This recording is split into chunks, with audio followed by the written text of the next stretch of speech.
Time to break out the Dodgers batting order for Friday's Game 1 of the World Series. I got that coming for you, which is nice. Payback time for the Dodgers versus the Yankees. And, of course, the history between these two teams. We'll get to that. Can the Dodgers get to Cole early in this game? That's going to be important. And Will Smith has something to say after signing his 10-year option to stay with the Dodgers. We'll get down to that and more, all coming up right here on Dodgers Digest. Dodgers batting order for Friday. A lot of people are talking about it. Where do you put everyone? I mean, it's kind of been set. First of all, we know, with Cole being a right-hander, that Freddie Freeman will be back in the lineup. Freddie Freeman was not in the lineup, Game 6. That was against a left-handed pitcher, and he's not in the lineup for that one. But will Freddie Freeman be in the lineup for the Dodgers? Will he be in? Yes, he will be in. You can bet your bottom dollar that Freddie Freeman will be playing on Friday, and he will be in the lineup. Where he bats, I got to think it's going to go back to the same way. I got to think that he is going to be in that third position. But instead of me yapping about it, why don't we look at a sample of what we think the Dodgers are going to bring to the plate in that order coming up on Friday. Here we go. Look at that right there. Any surprises to you when you look at that? Comment below if you got some. Shohei leading it off. Love it. He's been doing good right there. That's the spot for him. Mookie Betts second. That means if you try to walk Shohei, you got to deal with Mookie. And Mookie this year is not Mookie of past postseason. It's a different Mookie. He is charged. He's large and in charge, and he's making things happen in a big way. And there you see, Freddie Freeman's going to be back. I told you in Game 6 there's no freaking way that Freddie was going to play. And this was before the lineup card was even put out. Okay, Brad Stradamus strikes again on that one. And Freddie will be back in the lineup. Even though this is not official, Freddie will be in the lineup, and he will be batting third. I could guarantee that. Teoscar Hernandez in the number 4 spot. Max Muncy back to third base. Get him off first. I don't like Max at first. We need Freddie back in to play first. I like Max at third. That's a good spot for him.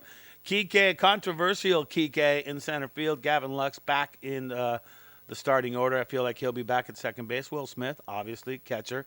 And Tommy Edman, ninth. And some people may say, freaking Tommy Edman, ninth? The guy just won it, man. He just won the NLCS MVP, right? Hitting 407. Why is he batting ninth is what people are saying, okay? Why is Tommy Edman batting ninth? Well, I'll tell you why. Because who bats after Tommy Edman? Let's do the work here. Shohei does. Tommy Edman's been getting on base. Basically, a hit every single game, 11 RBIs. The dude's been crushing it, okay? So he knows that's his job. He knows that his job is to get on base. And he's even said it in interviews like, hey, with the batters coming up behind me, my job is to get on base no matter how I do it. That's easy. Not easy, but that's an easier task to do than when you go up there and you got to commit. All Tommy's trying to do is get on base. Whether that's a walk, whether that's even an infield single because he's got wheels, whatever it is, get on base. Not like, hey, Tommy, you need to hit a 3-run home run. Hey, Tommy, you need to hit a 2-run home run. No, just get on base because look who comes after you. Shohei, Mookie, Freddie, Teoscar, Max, Kike, who's been having a great postseason as well. So there you go. I like that. I think this is the way it'll go. And I'll bet you anything, this is probably the lineup that we're going to see that Roberts puts out for Friday morning for the game. What are the Yankees? What are they going to answer with? Who are they bringing in? All right.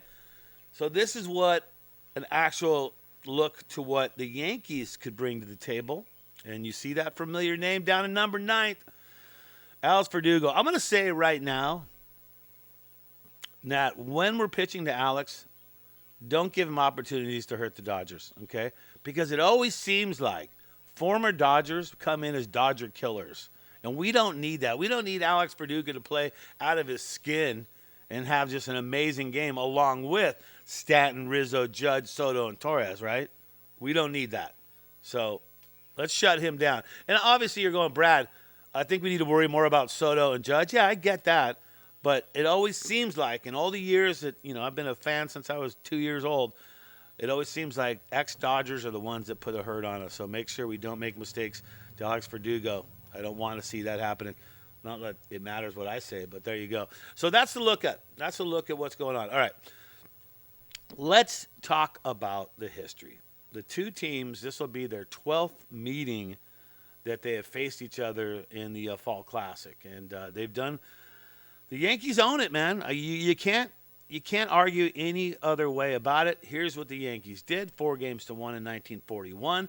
4-3 against the Dodgers in 47. Beat the Dodgers in 49, 4-1. You see the trend here? 5 World Series in a row, the Yankees beat the Dodgers. And it wasn't until that magical year, 1955, when the Brooklyn Dodgers got the win over the Yankees and won 4-3, their first World Series win. And they moved the next year. They moved to the Coliseum in Los Angeles the very next year after that, which is just crazy, right? Like, the Dodgers win in 55, and Brooklyn had wanted to win so bad. They wanted to win the World Series. They were tired of being the stepson or the stepsister to the Yankees every single season, and that's what happened. And every single year, that is what happened. And there you go. That's the deal right there, all the way to 55. And then if you keep going and we start taking a look at it, well, 1956, that series was that was at the Coliseum right there in Yankee Stadium. Yankees took that 4-3 win, and it wasn't until 63 the Dodgers christened the new ballpark at Chavez Ravine, Dodger Stadium, in 1962, and then they won and swept the Yanks 4-0 in 63. Then the Reggie years. 77 Yankees win 4-2. 78 Yankees win 4-2. Those were the two that really left a mark in my mind as to hate the Yankees. I was a little kid. I didn't like those 2 losses right there. I thought we were going to win. And after 77, when Reggie hit them 3 home runs, I figured 78, we're back in. This time we're going to get revenge. I think I was just 13 or something like that at that age, 12 or whatever. And we lost that one. And, yeah, 1981, got the payback. Dodgers got the win 4-2 on that. So that's the series, and the Dodgers need to make things happen. They're 2-2 at Dodger Stadium. So they won in 63, they won in 81, and the Yankees won 77, 78. All right? So as far as Dodger Stadium goes, it's all even. So this needs to end right now. Payback time for the Dodgers, and we need to take care of those the Yanks. All right. Anyways, let's keep going. There's your schedule. That is the schedule right there that you're going to be looking at for the Dodgers. And that's how it's going to start. 2 games in L.A., 3 in New York. That is how that plays out. And 2 in Los Angeles. So you got 4 and 3. So hopefully the Dodgers can take care of business early in this one. But they're definitely going to be a tough team to handle. All right. Can the Dodgers get to Cole early? Since he is the starting pitcher, Garett Cole, here's what he's done. Here's what he's looking at postseason. He's been in 3 games. He's only pitched 16.1 innings, so he's fresh as a daisy. 12 strikeouts. His WHIP 1.53 and his ERA 3.31.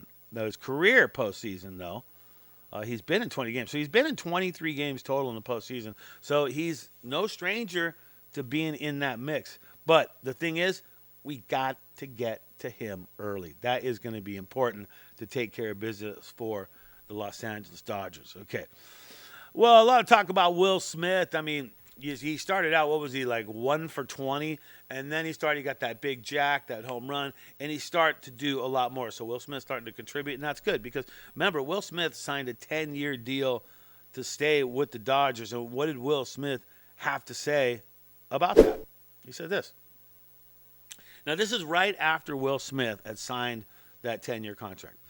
I wanted to stay here to win a World Series. And here's why I love this. Multiple World Series. He ain't talking one. Dude's talking multiple. This is where I thought my best chance was. And you know what? If you look at how many times the Dodgers have been in the Fall Classic as of recent, well, this is his best chance. He's a smart guy, man. Fortunately, the Dodgers gave Will Smith the opportunity, and Will Smith is contracted for 10 years, and he wants to win multiple World Series. We like that. We'd like to win multiple World Series. All right, well, Friday is the big game. Dodgers versus Yankees, game 1 on Friday. It's going to be awesome. Looking forward to that going down. All right, we're at, 1,300 subscribers. The list continues to grow. Thank you so much to all our Dodger Digest people out there. You guys, you tune in daily. Mike Nelson and myself putting out content on a daily basis, always fresh new Dodger content. We'll continue to do that all the way through until we win the World Series and then beyond, just like Buzz Lightyear, right? All right. Hit the subscribe button. Dodger Digest, we ain't going nowhere. Get with the program. Hey, that's going to do it for Dodgers Digest. I'm Brad J. And remember always to think blue.